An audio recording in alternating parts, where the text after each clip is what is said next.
ABC News. World News Saturday. Here's Carol Simpson. Good evening. It was the biggest victory celebration the nation's capital has seen since World War II. The men and women of Operation Desert Storm paraded proudly through Washington today in a jubilant official welcome home. ABC's Steve Shepard was there.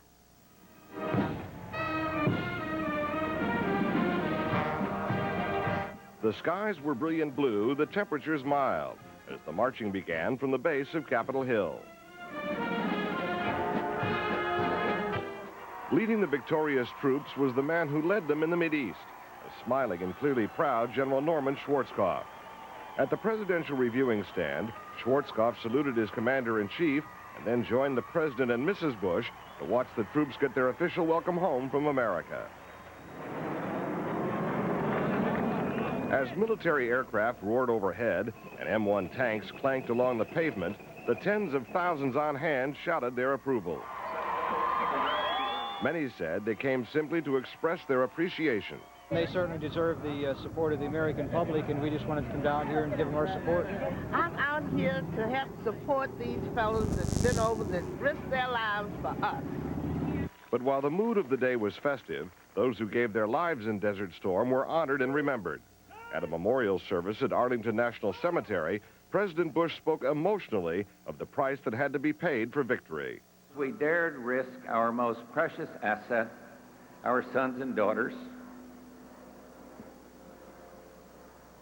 our brothers and sisters, our husbands and wives, the finest troops any country has ever had.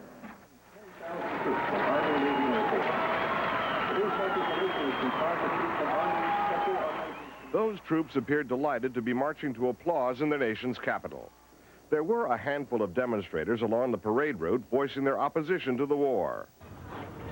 Surgical strike, surgical strike. Saddam's still alive, and 175,000 Iraqis are dead. But on the whole, demonstrators were not only few but orderly and had no real effect on the parade. While two protesters did attempt to climb a Bradley fighting vehicle, the police stopped that quickly.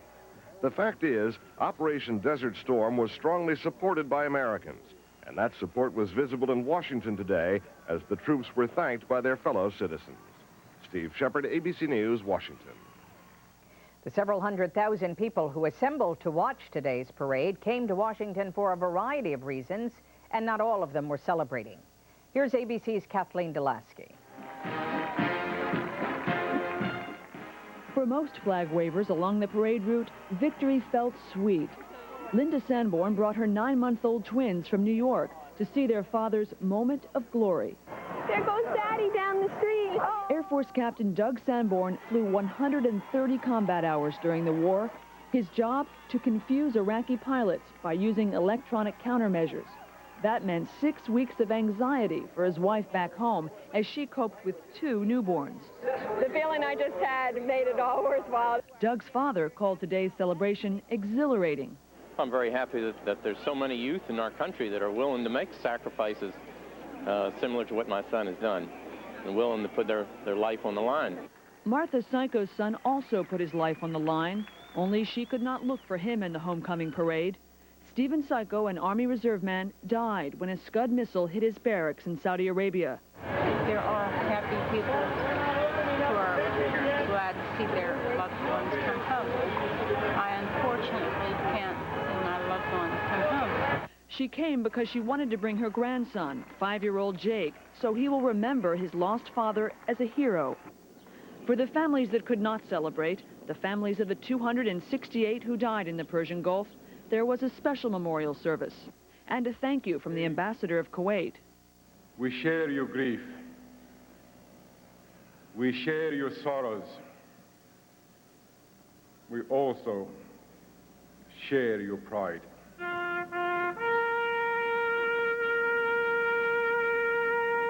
A lone trumpet played taps, and a formation flew overhead with one plane missing to symbolize the fallen soldiers. Kathleen Delaski, ABC News, Washington. There has been more than a little criticism of the cost of today's victory celebration, and the price tag keeps getting bigger. The original estimate was $8 million, with taxpayers footing $3 million of the bill and private donations taking care of the remaining $5 million. But today, the cost is estimated at $12 million, $7 million of which is coming from government funds. The Pentagon says they are taking it from existing operational accounts. Private donors include major corporations like Sony and AT&T and Coca-Cola, Wonder Bread, and Haagen-Dazs ice cream. Among the biggest private contributors were the nations of Kuwait and Saudi Arabia. They put up $1 million each. And in New York this weekend, they're painting Broadway with yellow ribbons for an even bigger victory parade that will take place on Monday. It will include 20,000 members of the military and is expected to draw 2 million spectators. The New York festivities are expected to cost $2.6 million to be paid entirely by private contributions. Coming up, the high cost of conserving water in Los Angeles and the high cost of having plenty of jobs in the Sunshine State. And later in this broadcast, the U.S. troops who are still on the job in the Persian Gulf.